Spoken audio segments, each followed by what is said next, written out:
చదువులు చదువుకొని ఈరోజు గొర్రెలు మేపుతున్నాను.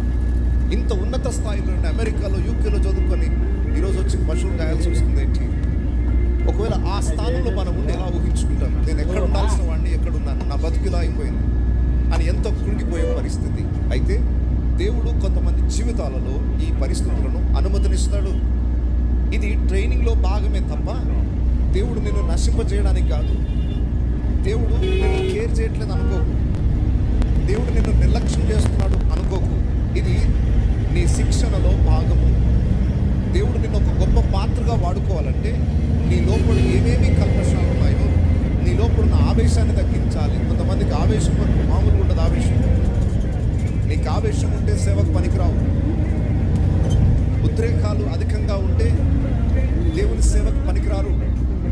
వాటిని చితగొట్టాలి దేవుడు, అణిచివేయాలి. అణిచివేసేటట్టు తీసుకెళ్తాడు దేవుడు.